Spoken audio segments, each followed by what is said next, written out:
सिद्दीक जान, बहुत से सवाल आते हैं, बहुत से सवाल आते हैं। एक तो ये कि सीनियर साफ़ी कह रहे हैं जी का जाना ठहर गया है, कामरान खान साहब बड़ा नाम है, वो कह रहे हैं कि फ़ैसला तो हो चुका था, ये आखिरी लम्हे पर अचानक ये पता नहीं क्या हो गया। ये सब बातें लोग बाहर बैठे कह रहे हैं कि जी फ़ैसला हो चुका। बहुत से लोग कह रहे हैं जी वो तारीख भी उसमें लिखी हुई है, ये तो कल का ही फ़ैसला था। इस तरह की बातें हो रही हैं। लेकिन ये बताएं ज़रा कि ये हुआ क्या? ये मैं तो वो लफ्ज़ प्रैंक का इस्तेमाल किया कि ऐसे जैसे वकला के साथ, तहरीक इंसाफ के वकला के साथ प्रैंक हो गया कि जी वो काबिल समात करार देने का जो फैसला सेशन कोर्ट का वो दूसरी दफ़ा कलअदम हुआ। और शायद कम ही ये हुआ होगा कि 2 दफ़ा एक जज के बारे में कहा गया कि आपने गलत फैसला दिया, मगर सुनेंगे आप ही। अच्छा, इसमें मैं बिल्कुल इस पे आता हूँ, तफसील के साथ रिव्यूअर के ज़हन में भी होंगे। लेकिन जो मुज़म्मिल साहब बात कर रहे हैं सुप्रीम कोर्ट वाली, देखें सुप्रीम कोर्ट और यहाँ बहुत फ़र्क है। सुप्रीम कोर्ट में अगर इजाज़ुल हसन साहब पर कोई, उन्होंने कहा कि वो ना बैठें, तो कोई वो एक भी उसकी कोई ठोस वजह नहीं दे सके कि क्यों ना इजाज़ुल हसन साहब बैठें। दूसरा, वहाँ और यहाँ में फ़र्क ये है कि वहाँ पर मुस्लिम लीग नून की शर्त ये है कि हमारा केस वो बेंच सुने जिसमें काजी फ़ाइज़ साहब और जस्टिस सरदार तारिक मसूद साहब हों। यानी उनकी सिलेक्शन है जज की कि ये जज बस हमें पसंद है, बस ये जज सुने, बाकी कोई जज ना सुने।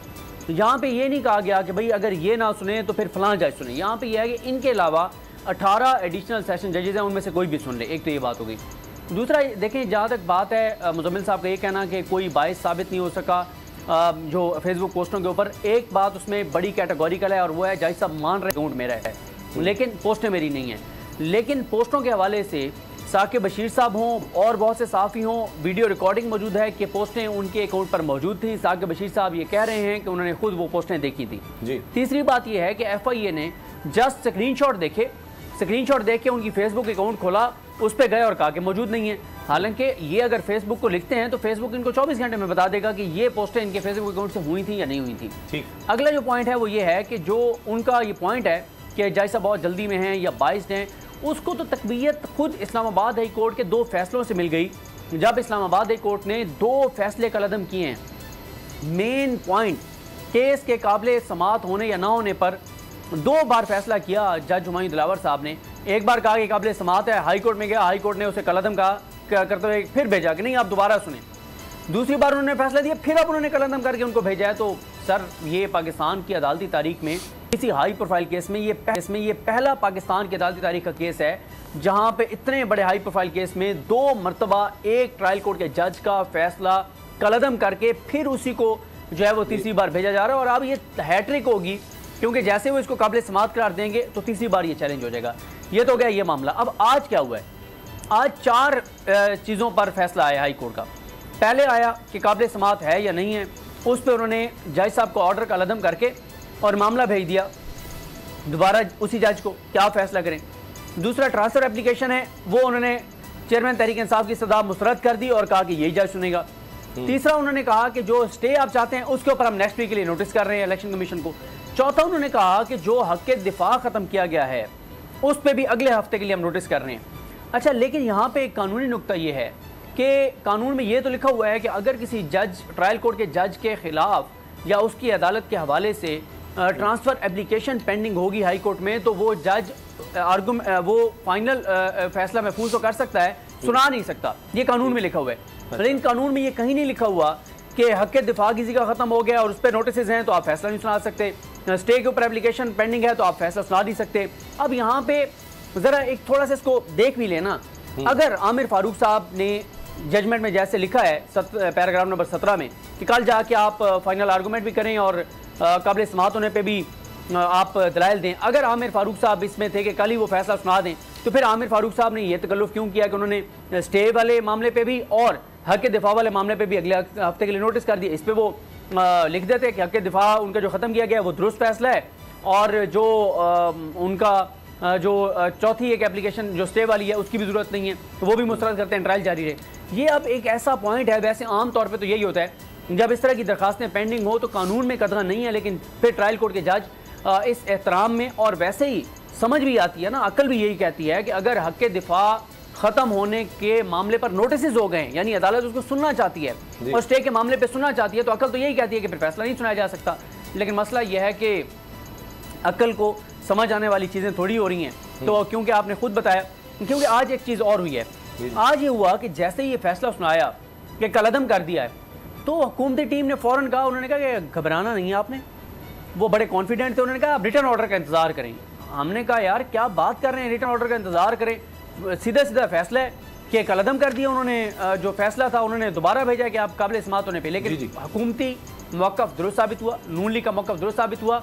हाई कोर्ट ने लिख दिया है, पैराग्राफ नंबर 17 में अब एक और कंट्रोवर्सी हो गई, वो ये है कि उन्होंने लिख दिया कि कल 4 अगस्त के लिए, 4 अगस्त तो आज थी, अब वो ज़ाहिर है उधर से तहरीक इंसाफ की लीगल टीम ने ये कहना शुरू कर दिया कि फैसला कल का था, आज इसलिए जारी किया कि हफ्ता इतवार सुप्रीम कोर्ट की छुट्टी है। तो इस केस में इतने ज़्यादा इशूज़ हैं कि कल चांसेस तो बहुत ज़्यादा हैं कि कल हुमायूं दिलावर साहब जो है वो अनाउंस कर देंगे जजमेंट और डिस्क्वालिफिकेशन और जेल भी भेज देंगे। कल वैसे ही चेयरमैन तहरीक इंसाफ को बुलाया गया है, JIT ने भी बुलाया हुआ है, नैब ने भी बुलाया हुआ है, हालांकि हफ्ते का दिन है और हफ्ते इतवार को वैसे इस्लामाबाद में छुट्टी होती है, लेकिन जाहिर है क्योंकि काम ज़्यादा है और अच्छा है, हमारे कानून नाफिज करने वाले इदारे हों या हमारी जो एहतसाब का इदारा और नैब, उनको काम छुट्टी के दिन भी करना चाहिए, तो वो एक अच्छी चीज़ है।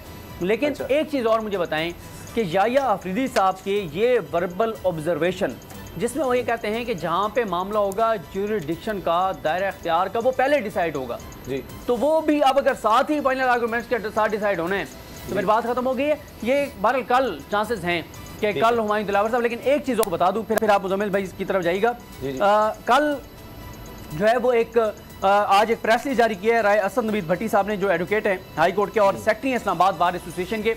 मामला ये हुआ है कि न्याजुल्लाह न्याजी साहब के साथ आज तल्ख कलामी हुई है जज हुमायूं दिलावर साहब की, तो उस पर इस्लामाबाद बार एसोसिएशन की जानिब से जो नोटिस जारी हुआ है वो कहते हैं कि Islamabad bar association Humayun Dilawar additional session जज की तरफ से सीनियर अरकान बार और दीगर वकला से हद तक अमेज़ रवैया अपनाने की शदीद अल्फाज में मज़म्मत करती है और ये मुतालबा करती है कि शाम तक मुअज़्ज़िज़ अरकान बार से माफ़ी मांगी जाए, बसूरत दीगर वकला साहबान हुमायूं दिलावर एडिशनल सेशन जज की अदालत में पेश नहीं होंगे और इस्लामाबाद बार एसोसिएशन अपने अगले लाएअमल का ऐलान करेगी।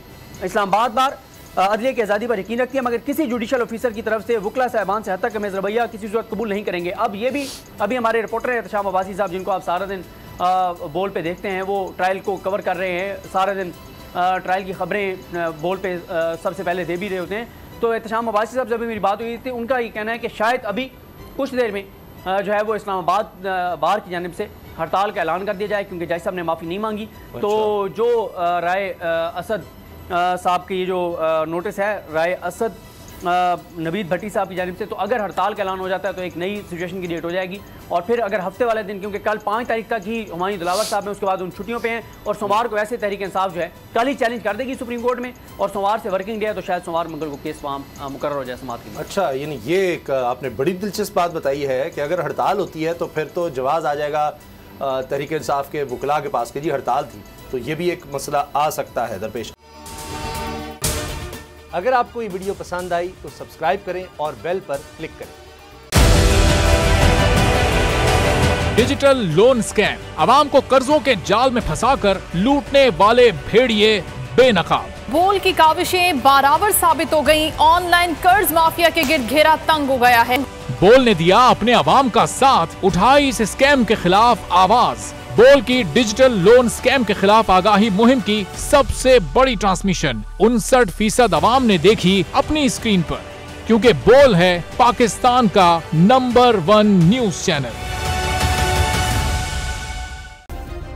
सब्सक्राइब करें और बेल दबाएं ताकि कोई खबर रह न जाए।